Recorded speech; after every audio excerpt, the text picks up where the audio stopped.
자, 식사 잘 하셨습니까? 예. 미국 인사말에는 없는 한국인들의 정감 어린 그리고 가장 많이 사용하는 인사 중에 하나가 식사 잘 하셨습니까? 많이 들어보셨죠?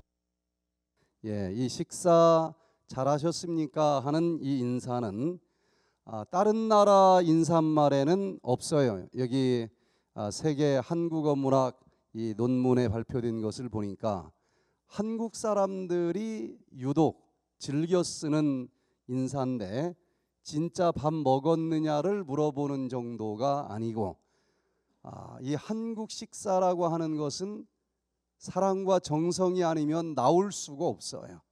부엌에서 한 1시간 정도 사랑이 있어야만 나오는 그 음식이기 때문에 사랑을 같이 먹는, 그래서 식사 잘하셨습니까 하는 인사 속에는 잘 사는지, 또 정말 생활, 돌봄, 정, 사랑, 그 모든 것이 다 포함된 개념의 안부 인사라고 얘기를 합니다.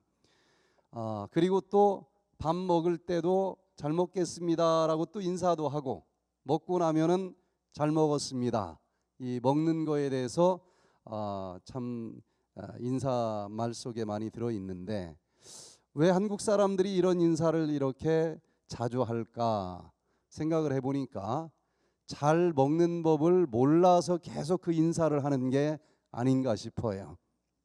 특별히 이 미국에서 여러 민족들이 살고 있죠, 인종들이.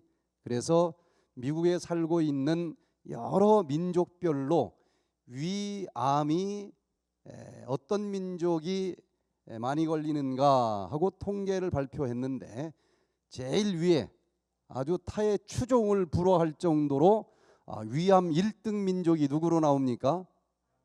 대한민국 한국 사람들이에요. 한국에서 1등 암이 폐암, 위암, 간암 세 가지가 서로 1등을 엎치락 뒤치락 하면서 하고 있는데, 어떤 민족보다도 위장병이 많은 민족이에요. 그 이유는 잘 먹어야 되는데 잘 먹는 법을 제일 몰라요. 식당에 가면은 제일 빨리 먹고 일어나는 민족은 누굴까요? 한국 사람들이에요. 밥 먹는 시간까지도 아껴가면서 열심히 사는데, 그 덕택으로 위장병이 없는 사람들이 거의 없을 정도로 잘 드셨느냐고 인사는 하는데 잘 먹는 법이 무엇인지도 모르고 살아가는 경우들도 참 많습니다. 그래서 오늘 이 시간에는 위장병 힐링 영양역학이 답이다라는 제목으로 과연 어떻게 먹는 것이, 무엇을 먹는 것이 잘 먹는 것인지 한번 같이 생각을 해보도록 하겠습니다. 위장은 아주 민감한 장기입니다. 그래서 어떤 것을 어떻게 잘 먹느냐에 따라서 어떤 사람들은 120년, 130년을 먹어도 위장이 아주 멀쩡하게 건강한 사람도 있지만, 잘못 먹으면은 10대 젊은 나이에도 벌써 고장이 날 수밖에 없는 그런 장기입니다. 그래서 잘 먹는 법을 모르고 식사를 하는 사람들은 이거는 습관이기 때문에 계속 반복되잖아요. 그래서 위장이 고장이 나면서 소화를 잘 시키지 못하는, 뭔가 더부룩하기도 하고 가스가 차기도 하고 뭐 쓰리기도 하고 그런 소화 불량증으로부터 위장병은 시작을 합니다. 이제 그곳이 결국은 상처까지 나면서 급성 위염이 올 수도 있고, 급성 위염 정도는 또 시간 지나면 회복이 될 수도 있는데, 그것이 2년, 10년이 지나도 사라지지 않는 만성 위염이 더 심각한 질병이에요. 그렇게 세포가 계속 끊임없이 염증으로 공격을 받고 있다. 그러면은 이제 위장 세포가 변질이 옵니다. 그래서 이 염증의 가장 큰 원인인 위산이 많이 나오면서 역류성 식도염이 또 생기기도 하고, 위나 십이지장이 염증 정도가 아니라 더 깊은 근육층까지 훼손되면서 궤양까지 올 수도 있고, 그러면서 이 세포들이 계속 변질되는데 그 과정 중에서 위 점막 세포가 쭈글쭈글 위축이 되는 위축성 위염까지 가기도 하고, 이제는 위축되는 정도가 아니라 더 깊어지면은 장 점막에 붙어 있어야 될 세포 비슷하게 위장 점막 세포가 변해버립니다. 장 상피화생, 위암 전 단계까지 가는 거죠. 그러다가 결국은 위암으로 진행이 되는 경우를 보게 됩니다. 이거는 위장병의 가장 큰 원인은 생활 습관이 잘못됐을 때 찾아오는 것입니다. 그래서 이 위장을 잘 돌보지 못했을 때에 내시경 검사를 해보면은 정상적인 위장은 아주 예쁘죠. 선분홍색으로 깔끔합니다. 그러나 계속 먹는 방법이 잘못됐을 때에 결국은 위장 점막에 무리가 가면서 여기 위축성 위염, 점막이 뭔가 쭈글쭈글 위축이 되는 거예요. 그리고 실핏줄이 이렇게 보이기도 합니다. 이런 위축성 위염이 되면은 결국은 위암까지 가는 경우가 많은데, 건강한 사람보다도 위암에 걸릴 가능성이 6배나 많아요. 이 단계를 지나서 장상피화생, 위장 점막에 장 점막 세포 같은 것이 붙어 있는 겁니다. 그래서 장상피로 변해버렸다. 그래서 많이 이 내용이 바뀌어버린 거예요. 뭐 톡톡 나온 것도 있고, 그리고 거기서 분비되는 여러 가지 분비샘들까지도 다 망가져 버린 것. 장상피화생을 가지고 있다 진단받은 사람들이 꽤 있는데, 이런 사람들은 위암에 걸릴 가능성이 10배 내지 20배가 더 많아요. 그래서 뭘 어떻게 먹어야 잘 먹는 것인지 제대로 꼭 배울 필요가 있습니다.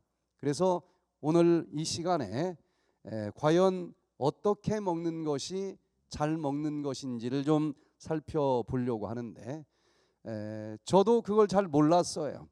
그래서 고등학교 다닐 때 저는 항상 국을 말아서 밥을 먹었습니다. 그래서 한 끼 먹는데 언제나 국은 2사발을 먹어요. 그러면 어떤 현상이 벌어질까요? 입에서 안 씹어도 넘어가지요. 혹시 씹는다고 해도 침이 그 국물로 희석이 되기 때문에 침이 소화시켜야 될 일들이 제대로 이루어지지 않아요. 그리고 위장으로 넘어가면은 액체가 너무나 많기 때문에 위산까지 희석이 돼서 소화가 안 됩니다. 그래서 저는 소화가 안 돼서 언제나 국을 말아 먹든지 물을 말아 먹는 거예요. 항상 하나가 여기 걸려 있습니다. 그리고 조금만 빨리 먹으면 하나가 더 걸리는 거예요. 한방 병원을 가니까 그것을 이제 뭐라고 얘기를 하는가 하면은 구체증이다, 이렇게 이름을 붙여주는데, 고등학교 다닐 때쯤 되면은 돌멩이를 먹어도 삭히는 나이라고 그러는데, 저는 그 어린 시절에 위장병으로 고생을 많이 했습니다. 그런데 대학 2학년 때에 성경에서 어떻게 먹어야 되는지에 대한 말씀만 다 뽑아서 음식물에 관한 권면이라고 하는 책에 이제 올려놓은 글들을 읽게 되면서 이렇게 먹어야 되는 거구나. 100번 씹기를 시작하면서부터 이 오래된 위장병이 싹 나섰는데, 지금은 저보다 위장 더 좋다고 하는 사람이 있으면은 제가 멱살 잡고 싸우려고 그래요. 예, 누가 더 좋은지 한번 내기해보자고 할 정도로 위장이 아주 건강해졌습니다. 자, 오늘 이 놀라운 잘 먹는 방법을 함께 살펴보면서 우리들이 잘 먹고 잘 사는 법을 잘 누릴 수 있으면 좋겠습니다. 그래서 오늘은 세 가지 내용을 좀 살펴보려고 하는데, 첫째는 이미 위장병이 생겼다. 그러면 그 위장병 치료를 어떻게 하는 게 좋을까? 약으로는 치료가 잘 안 됩니다. 예를 들어서 소화가 더부룩하니 잘 안 된다. 그러면은 이제 소화제를 주죠. 특별히 위산이 너무 많이 나오면은 위벽을 망가뜨리면서 염증을 또 만들어냅니다. 그러면은 약이라고 하는 것이 결국은 제산제를 줘요. 너무 많은 위산을 좀 희석시켜주는 약을 줄 텐데, 그럼 어떤 일이 벌어질까요? 이 사람의 상태에서는 그 정도 농도의 위산이 나와야 소화가 되니까 그만큼 나오고 있는 거예요. 그런데 강제로 산을 낮춰주면은 우리 몸에서는 이 정도 위산으로는 이거 음식 녹일 수가 없는데 위산을 더 많이 분비를 하게 되어 있어요. 그 약을 먹을수록 위산은 계속 더 많이 분비가 되면서 결국은 위궤양, 위암까지 가게 되어 있는 미봉책에 지나지 않는 치료제들을 먹고 있는 거예요. 그래서 우리가 그 위장병을 치료하려면 어떻게 해야 되는지를 좀 살펴보고, 두 번째는 특별히 위장병 치료를 위해서는 어떻게 먹어야 되는지, 세 번째는 또 무엇을 먹어야 되는지, 이렇게 세 가지 내용을 오늘 좀 살펴보도록 하겠습니다. 첫 번째는 위장병을 가지고 있을 때에 어떻게 하면은 치료가 근본적으로 될 수 있을까? 먼저 대표적인 위장병 중에 하나가 역류성 식도염인데, 한국 사람들은 갈수록 역류성 식도염이 지금 증가가 되고 있습니다. 그래서 과연 이 역류성 식도염 어떻게 해야 근본적으로 치료가 될까? 그냥 증상만 다스리는 그런 약을 먹어가지고는 치료가 절대로 되지 않습니다. 그러면 그 질병을 근본적으로 치료하기 위해서는 이 역류성 식도염을 비롯해서 위장병의 원인이 무엇인지를 알아야 그것을 고칠 것 아니겠습니까? 그래서 여기 Therapeutics and Clinical 이 Risk Management, 이 논문에 2021년 4월 달에 발표된 논문을 보니까 이 논문은 한두 개 논문 가지고 결론을 내린 게 아니에요. 이 역류성 식도염이 왜 걸리는지 그간에 발표된 72개의 논문을 다 찾아가지고 통합적으로 결론을 내렸는데, 서양 사람들 대상으로 연구한 것 한 10개 나라의 사람들을 대상으로 한 논문을 뽑아냈고, 또 동양 사람들도 9개 나라 사람들을 연구한 논문이 다 들어 있습니다. 그러니까 이 논문을 이 기록한 저자들은 어떤 세계적인 사람들이라 할지라도 사람이라면 이 역류성 식도염을 비롯해서 위장병이 왜 생기는지 교과서를 하나 만들어 봐야 되겠다라고 하는 그런 야심찬 논문입니다. 그래서 이 논문을 근거로 백투 에덴에서는 이래서 위장병이 오는 거구나, 요걸 바꾸는 프로그램을 진행을 하는데, 위장병처럼 치료가 잘 되는 질병이 없어요. 근거 있는 치료를 하는 것입니다. 여기 논문에 나오는 것을 제가 좀 그래프로 다시 정리를 해보면, 역류성 식도염, 위염 다 똑같습니다. 가장 큰 이유는 뭘까? 가장 큰 이유는 고지방 식단 위주의 식사를 하는 것으로 나와요. 지방이 많은 식품은 어디에 들어 있습니까? 주로 육식 위주의 식사입니다. 거기에는 그 지방이 많고 또 고단백 식품인데 단백질을 소화시켜 주는 위산이 더 많이 분비될 수밖에 없고, 그 고기 덩어리만 녹이는 것이 아니라 위 벽에 붙어 있는 고기 덩어리까지 같이 녹여버리는 거예요. 그래서 고기 위주의 식사를 하는 사람들은 그렇지 않은 사람들에 비해서 역류성 식도염, 위염에 걸릴 가능성이 7.6배나 더 높습니다. 그걸 먹는 한은 어떤 약을 먹어도 치료가 안 되고 10년, 20년 가다가 결국은 위암까지 가는 사람들이 많다는 겁니다. 두 번째로 많은 것은 저녁을 늦게 먹는 습관을 가진 사람들이에요. 그러면은 소화가 되기도 전에 잠을 자야 된다는 얘기가 될 거예요. 잠자는 동안에도 위장은 꼼지락 움직여야 될 텐데 제대로 소화를 시키지 못하니까 결국은 위장에 부담이 가면서 염증이 생긴다. 7.5배가 더 많이 걸립니다. 그리고 야식, 저녁을 먹었는데 밤 10시, 11시에 라면 하나 끓여 먹든지 아예 밤중에 뭔가를 먹어야만 잠을 자는 사람들, 야식 습관을 가진 사람들 5.1배가 더 많이 걸립니다. 특별히 야식 습관에 한번 빠진 사람은 고치기가 쉽지가 않아요. 아무리 해롭다고 해도 10시가 되면은 뭔가를 먹지 않으면 잠을 못 잡니다. 왜 그럴까? 렙틴 호르몬이라고 하는 리듬이 있는데 렙틴 호르몬이 나오면 배불러 하는 느낌이 만들어지는 거예요. 건강한 사람은 밤에는 렙틴 호르몬이 많이 나옵니다. 그래서 똑같이 저녁 5시 반에 먹고 아침 7시 반에 먹어도, 즉 14시간을 밥을 안 먹어도 밤에는 배고픈 것을 느끼지 못하게 만들어주는 거예요.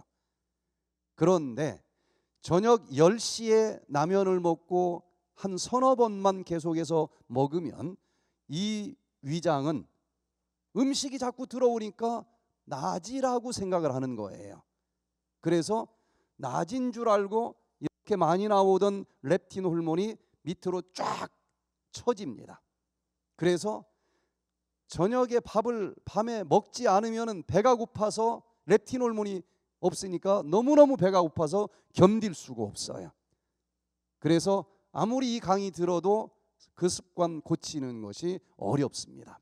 그런데 여기 백투에 된 이 디톡스를 4일만 하면 누구든지 야식 습관을 아주 쉽게 고칠 수가 있어요. 이 디톡스 프로그램을 실행을 하면은 죄송합니다. 지금 위에서 확인을 해봤더니 영상 녹화 분에는 화면이 전부 다 지금 정상적으로 나가고 있거든요. 근데 지금 우리 프로젝터 쪽에 지금 연결 부분이 좀 문제가 있는 것 같아요. 그래서 여러분들 좀 집중해서 들어주시고, 혹시 강의 중에 저희들이 복구를 할 수 있으면 복구를 하는데, 만약에 안 되면은 우리 카톡 창에다가 올려놓은 영상 링크를 다시 한번 확인하시면은, 집에 가서 복습을 하시면은 그 프레젠테이션을 같이 볼 수 있겠습니다. 최대한 복구를 할 수 있도록 지금 조치를 해보도록 하겠습니다. 이 디톡스 식사를 한 4일을 하면은 우리 몸에 있는 모든 호르몬의 리듬을 리셋 버튼을 눌러주는 것과 같은 효과가 나타나요. 그래서 4일만 디톡스를 하면은 잘못 얽힌 호르몬의 리듬이 원래 상태로 돌아가기 때문에, 아, 내가 이제는 야식을 안 할 거야. 예전에는 결심을 해도 안 되는데 이걸 하고 나면 자기가 결심을 하면은 그게 가능해지도록 바뀌어요. 그래서 저녁에 늦게 먹는 것이 위장병을 가진 사람들에게 아주 많이 볼 수 있는 잘못된 습관이라는 것입니다. 또 하나는 빨리 먹는 거예요. 밥을 5분 만에 다 먹고 일어나는 사람들, 위장병에 걸릴 가능성이 4.1배가 높습니다. 왜 그럴까요? 빨리 먹으면 밥풀떼기도 한 반 토막짜리, 어떤 경우는 통째로 하나가 위장으로 내려가겠죠. 그런데 위장에 들어간 음식은 유미, 즉 죽이 되기 전에는 절대로 십이지장으로 내려가지 못하도록 유문이 딱 문을 닫아놓고 있는 겁니다. 그러면 여기서 몇 번 더 씹었으면 죽이 됐을 텐데 밥풀떼기 반 토막짜리가 위장으로 들어왔으니 얘를 죽으로 만드는 무기는, 위장은 아무것도 없어요. 위산 하나밖에 없습니다. 위산을 어떻게 할 수밖에 없어요? 더 많이 분비할 수밖에 없고, 그런데 또 안타까운 것은 이 위산은 단백질을 녹여주는 용도의 소화 효소입니다. 밥풀떼기는 단백질보다는 탄수화물이 더 많아서 많이 위산을 분비하는데도 탄수화물이 제대로 녹질 않아요. 그러면서 위점막세포가 단백질이기 때문에 밥풀떼기 녹이기 전에 위점막을 먼저 녹여서 위염이 오게 되어 있다는 거예요. 그래서 100번 씹기를 하는 것이 위장병을 고치는 특효 방법입니다. 그래서 설악산 백투헤드 힐링 센터에 오면은 문자 그대로 100번 씹기를 해요. 그리고 30분짜리 모래시계를 식탁에다 다 올려놓고 그거 다 내려갈 때까지는 밥을 다 씹는 연습을 하는데, 그거 하나만 해도 웬만한 위장병은 다 치료가 돼요. 그걸 고치지 않는 한은 어떤 약을 먹어도 물리적으로 위장병을 막을 수가 없다는 것입니다. 자, 또 배가 막 부르다 하는 느낌이 들 정도로 밥을 먹는 습관을 가진 사람들, 2.9배가 더 많이 걸리고, 또 아침을 굶는 사람이 위장병에 잘 걸려요. 아침을 굶는다는 얘기는 저녁을 많이 먹었다는 얘기와 같습니다. 저녁을 많이 먹었기 때문에 아침에 소화가 안 된 것이 그득하게 있어서 밥 생각이 없는 거예요. 아침 굶는 사람 2.7배가 많이 걸리고, 그리고 또 뜨거운 음식을 좋아하는 사람들이 있어요.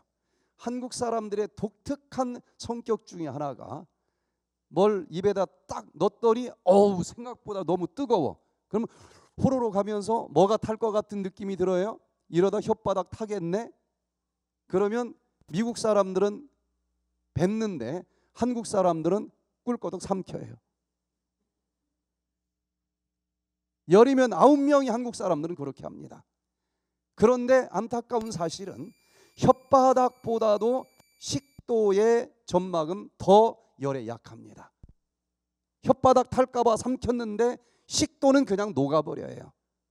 뜨거운 차를 마실 때도 이런 일이 일어날 수 있어요. 그래서 뜨거운 음식 먹기 좋아하는 사람들이 식도염, 식도암이 확실히 많이 걸린다는 것입니다. 또 술을 즐겨 먹는 사람들도 1.3배가 더 많이 걸리고, 담배 피는 사람도 1.2배, 또 고기 식사 위주로 하는 사람들도 더 많이 걸리는 것으로 나와요.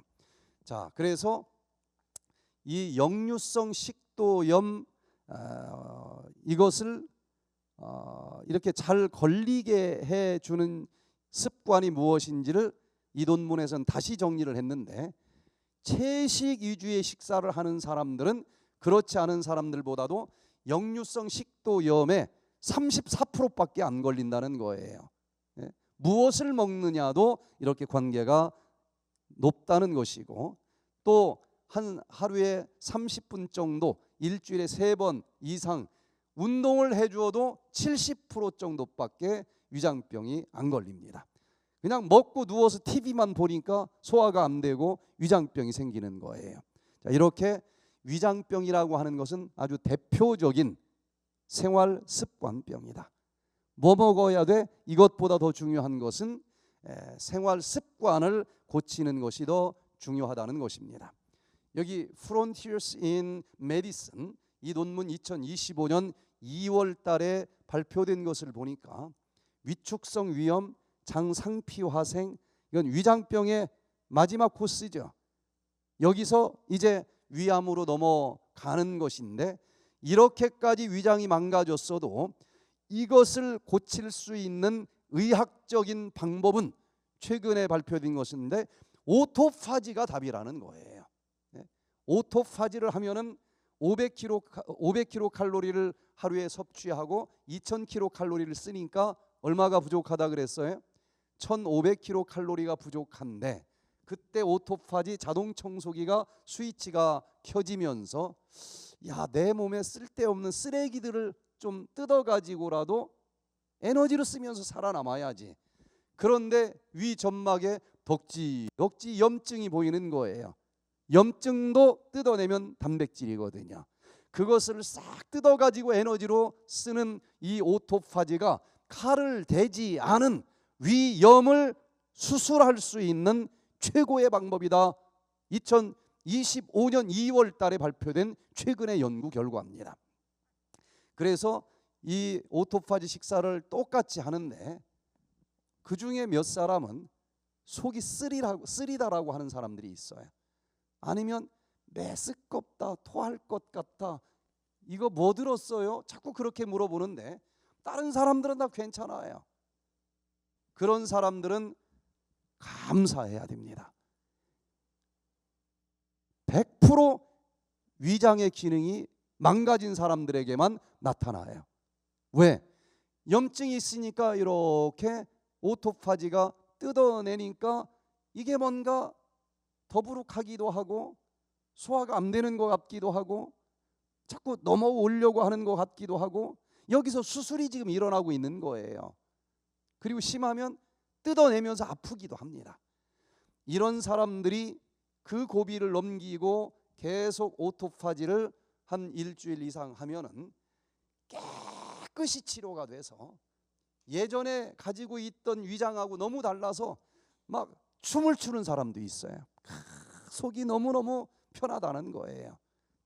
위장병은 거의 이대로만 하면 한 달 내로 대부분 깨끗이 치료되는 것을 우리가 보게 됩니다.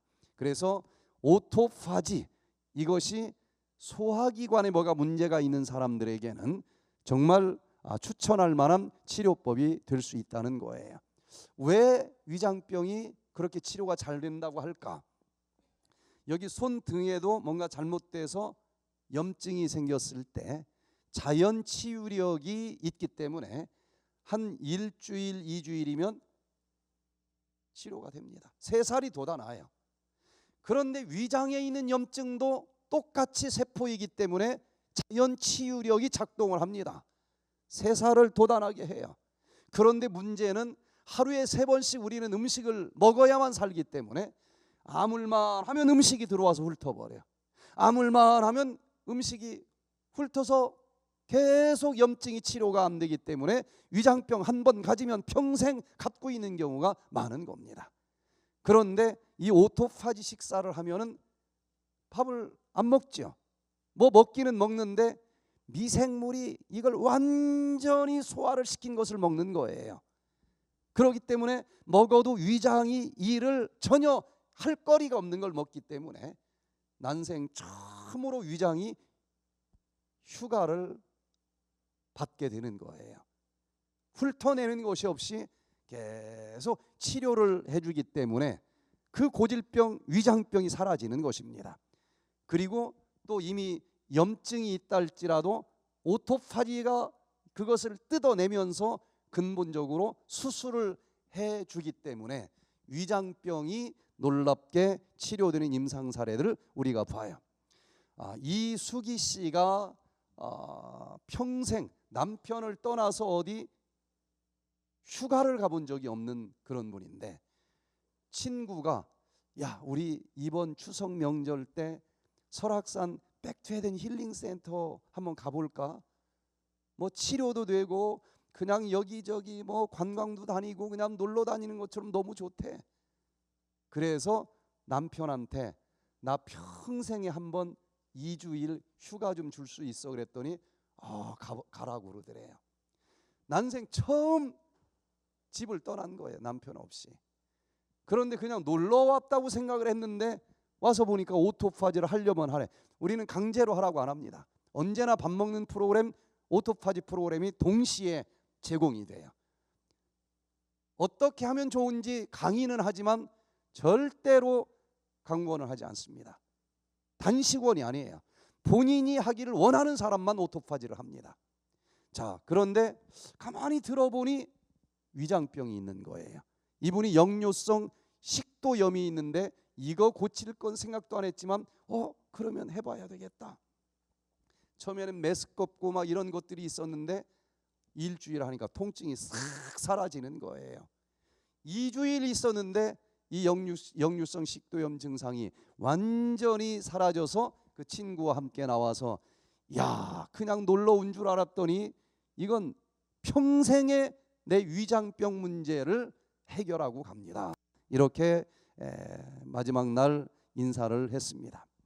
자, 이제 어떻게 치료해야 되느냐?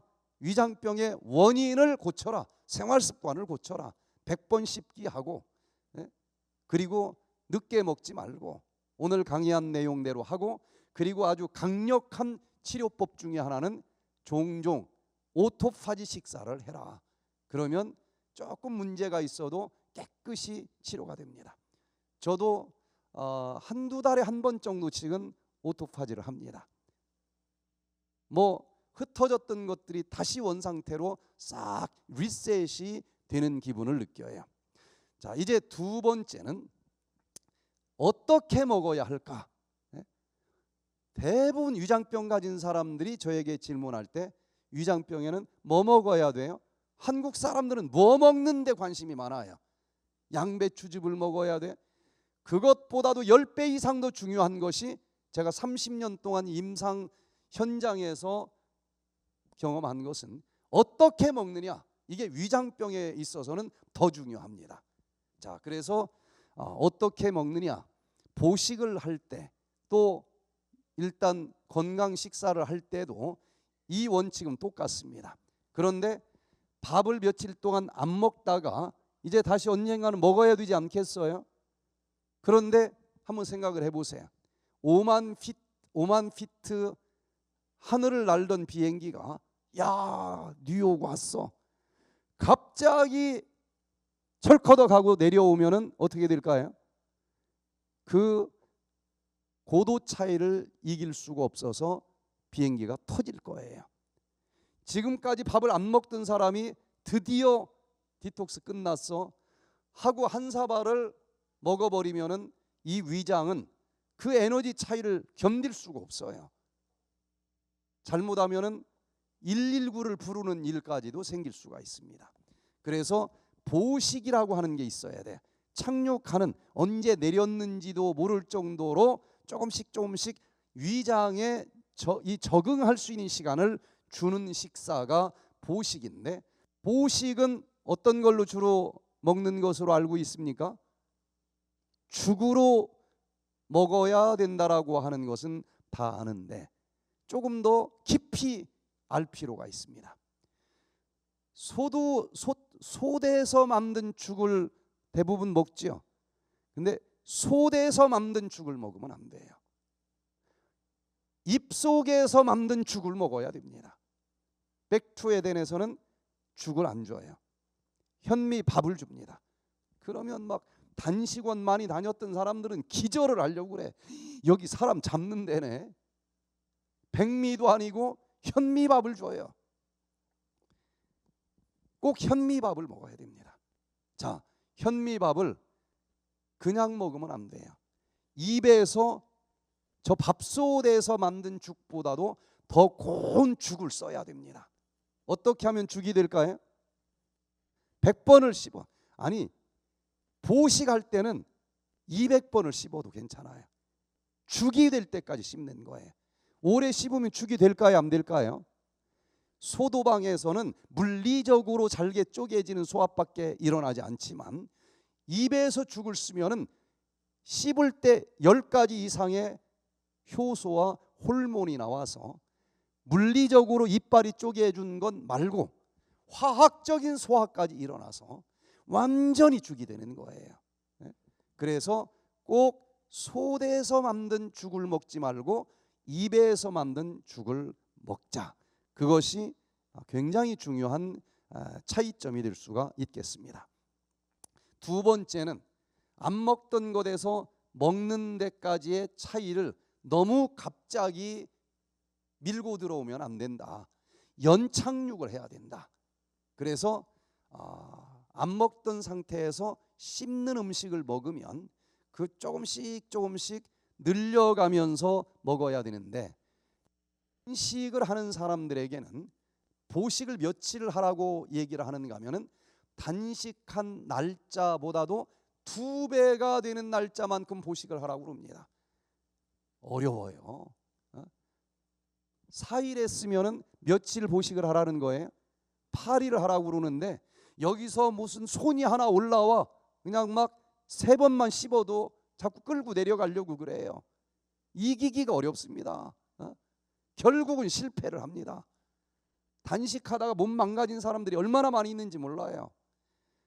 그런데 백퇴되는 인심이 좋기로 소문이 났거든요. 그래서 8일 안 해도 됩니다. 4일만 하라고 해도 좋은데 그것도 딱 깎아가지고 며칠을 디톡스를 했든지 간에 이틀만 철저하게 보식을 하면 돼요. 왜?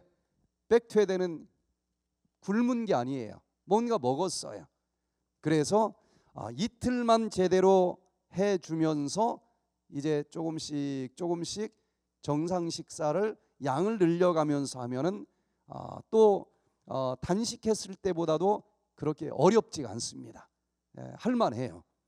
자, 그래서 이틀을 특별 보식을 하고 그 다음에 식사를 하는데 조금씩 조금씩 더 늘려가면서 연착륙을 하면은 되겠습니다.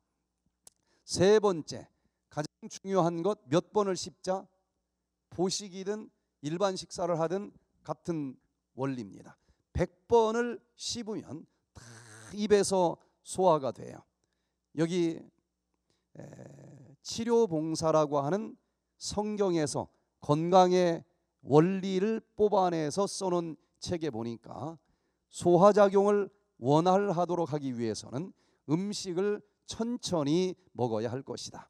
만일 그대의 식사 시간이 제한된다면 그대의 음식을 통째로 삼키지 말고 오히려 적게 먹고 천천히 씹어 먹으라. 시간이 없어. 그러면 그냥 털어 넣고 나가서 그냥 운전하면서 위장이 소화시켜 줄 거라고 생각을 하는데 그렇지 않다는 거예요. 소화 안 됩니다. 여기서부터 입에서부터 소화를 시켜야 돼요. 그래서 음식에서 얻는 유익은 먹은 음식의 양에 달려 있다기보다는 오히려 철저히 소화된 음식에 달려 있으며 삼킨 음식의 양에 있지 않고 음식이 입에 머무르는 시간의 길이에 달려 있다. 시간이 정말 밥 먹을 시간도 없다. 그러면 털어놓고 나가는 것이 아니고 차라리 한 수저만 먹어라. 시간이 없으면 그것도 100번 씹는 것은 예외 없이 지키라는 거예요. 먹은 양이 한 사발이냐가 중요한 것이 아니고 한 수저를 먹었어도 여기서 100번 씹어서 다 소화시켜서 흡수되는 것이 얼만큼 되느냐를 따지면 적게 먹어도 100번 씹기는 포기하지 말으라는 거예요. 자, 위장이 문이 2개가 있습니다.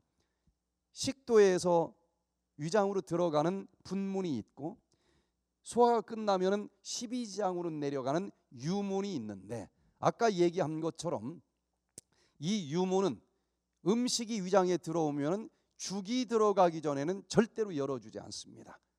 그래서 100번 씹기 한 사람들은 위장에서 나머지 단백질을 조금 더 분해시켜 준 다음에 유문이 딱 열어져 가지고 십이지장으로 보내면은 소장에서 흡수를 하고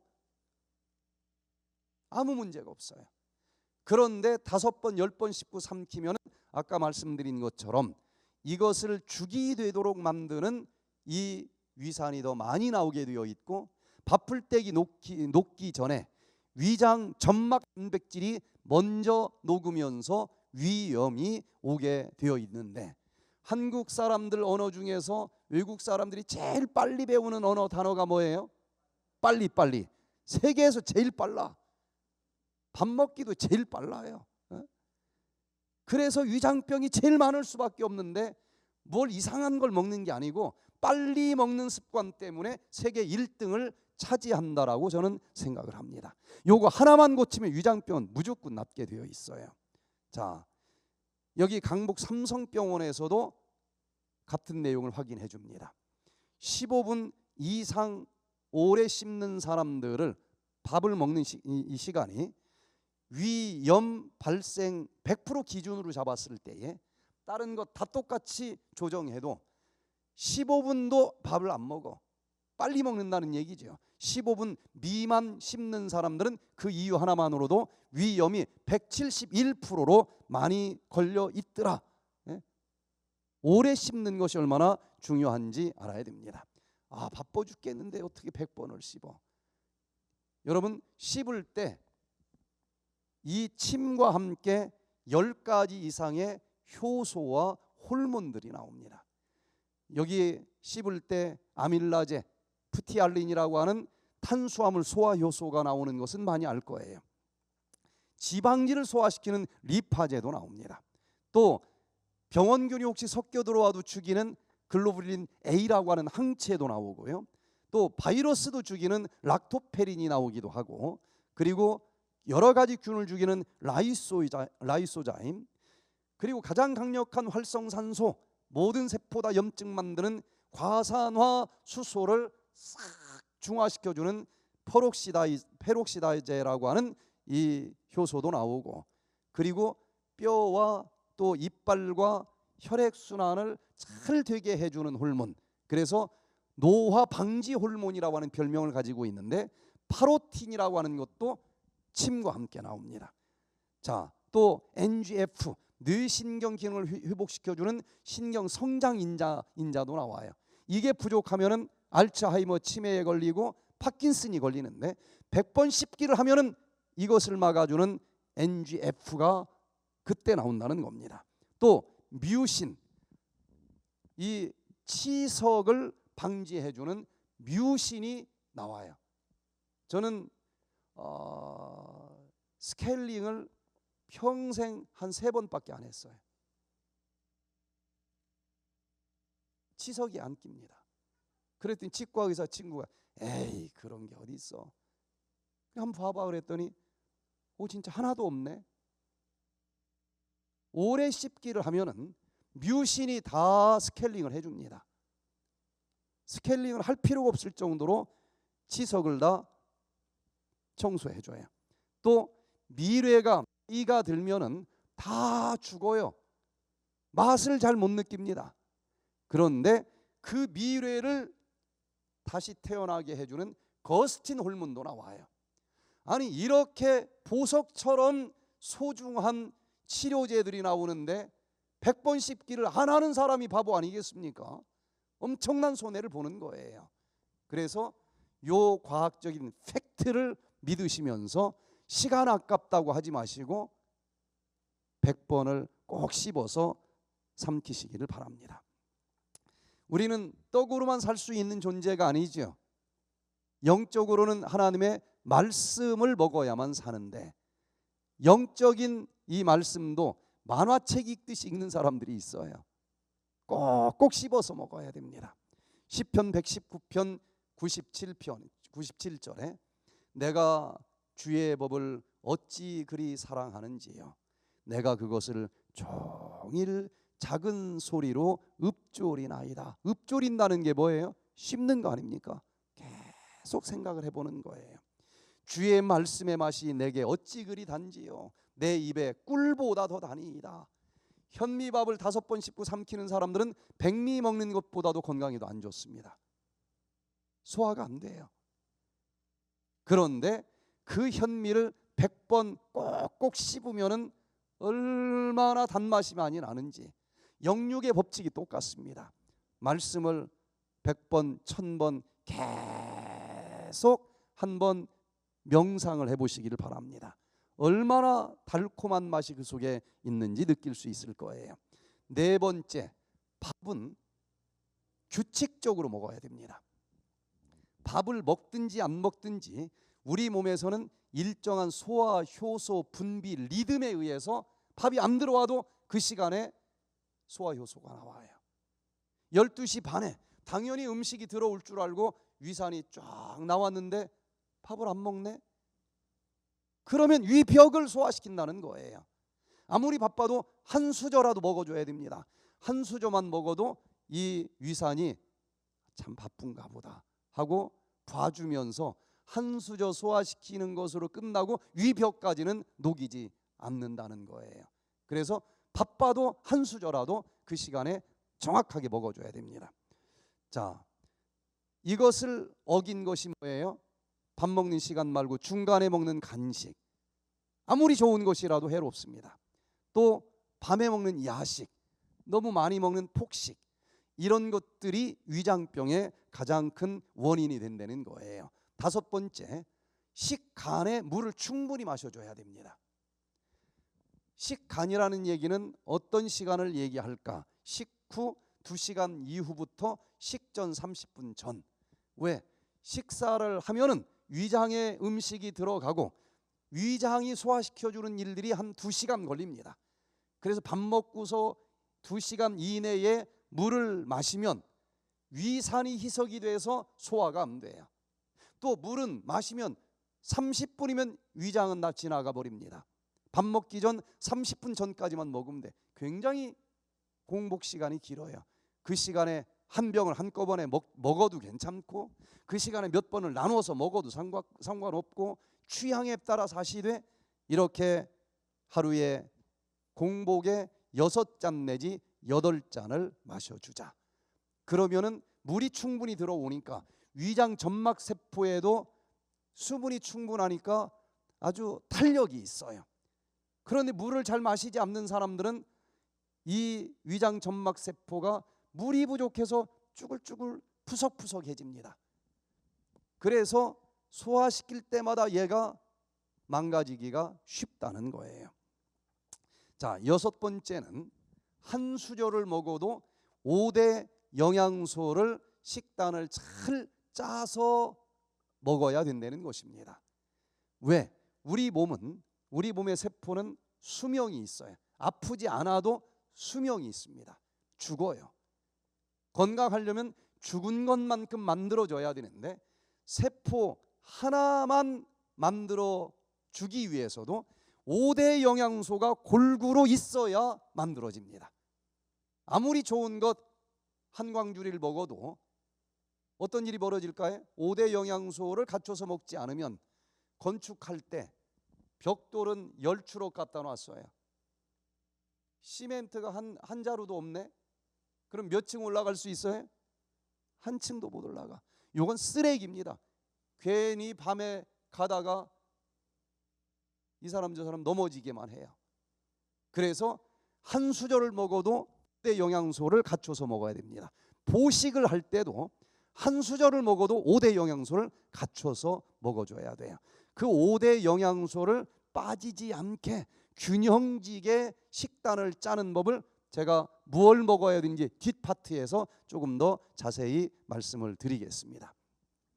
이제 내일 하루만 더 하면 모레부터 보식을 할 수 있죠.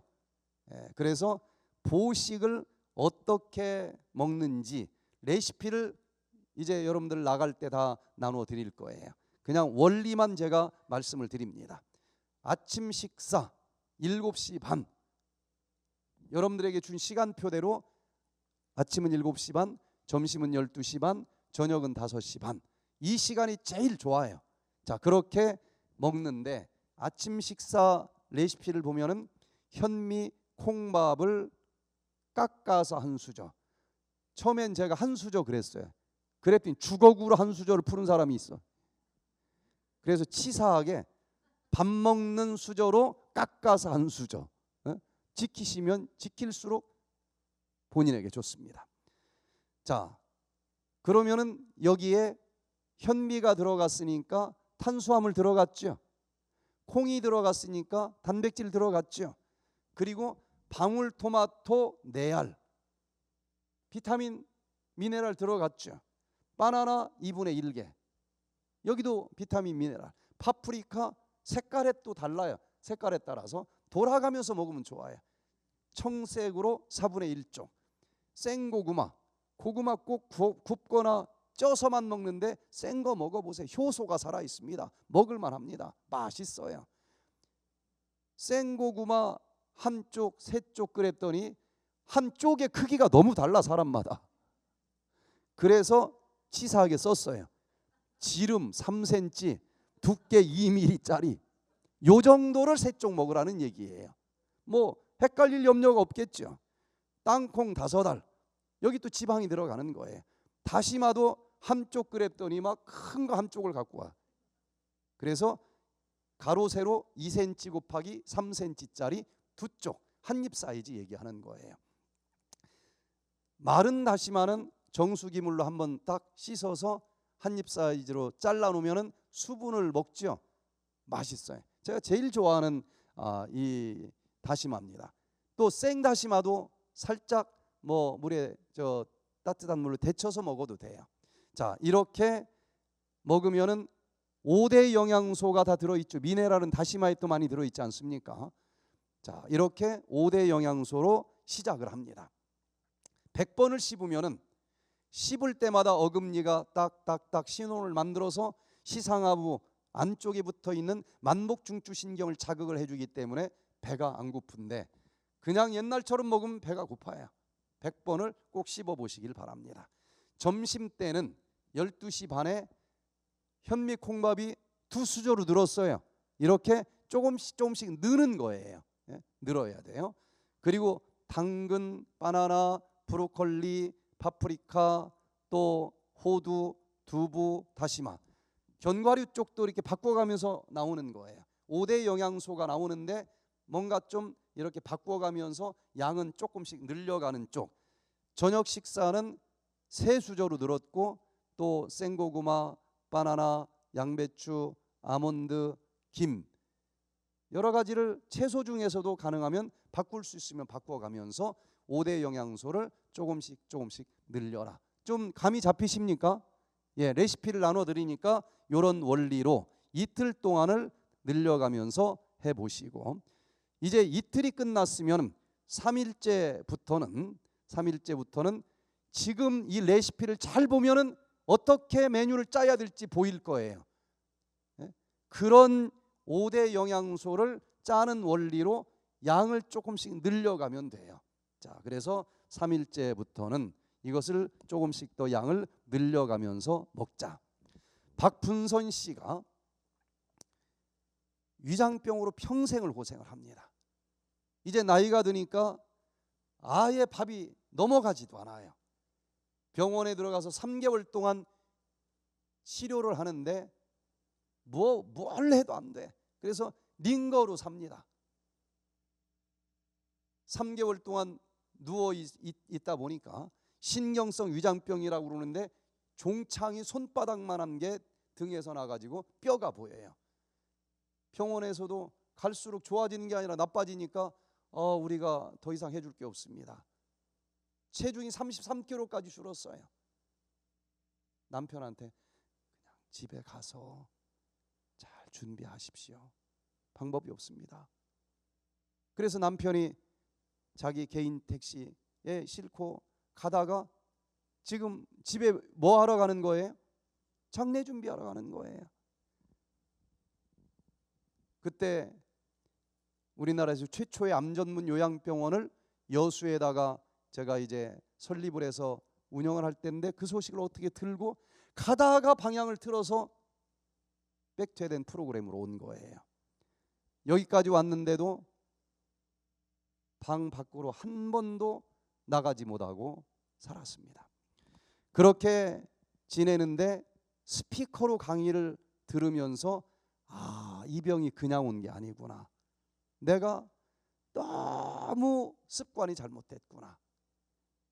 그러면서 이분이 그 방에 있으면서 기도도 하고 이렇게 해서는 안 되겠구나. 그러면서 현미밥을 100번이 아니라 하여튼 물이 될 때까지 씹었어요. 그랬더니 넘어가는 거예요. 여기서 소화가 됐기 때문에 소화가 되는 거예요. 현미밥이 소화가 돼. 200번 300번 씹어보세요. 그게 그냥 꿀꺽 하니까 그게 소화가 안 되는 거지. 그러면서 한 달을 이 프로그램에 참여하고 그리고 집에 가서 그대로 했는데 3개월 뒤에 처음에는 들것에 실려왔는데 폴짝폴짝 뛰어가지고 와서 나 좋아진 거 인사하러 왔다고 그러더라고요. 그때 화장실도 갈 수가 없는 입장이었기 때문에 국민학교 3학년 딸이 학교를 그만두고 와서 엄마 수발을 들어줬는데 그 뒤로 25년이 지난 다음에 그 딸이 설악산 힐링센터로 온 거예요. 그래서 그때 엄마 돌봤던 그 딸이냐? 맞대요. 엄마 좀 어때? 그 뒤로 집에 가서 33kg가 54kg가 3개월 만에 됐고 그러고서 얼마나 좋아졌는지 생리가 끊어진 지 오랜데 생리가 다시 시작이 됐대. 그 자기 동생을 납대는 거예요. 그 뒤로. 그리고 지금 70대 후반인데 시골에서 일터에 나가고 있대요. 얼마나 건강한지 모른다는 거예요. 먹는 습관 하나 고치면 인생이 완전히 달라진다는 것을 알게 됩니다.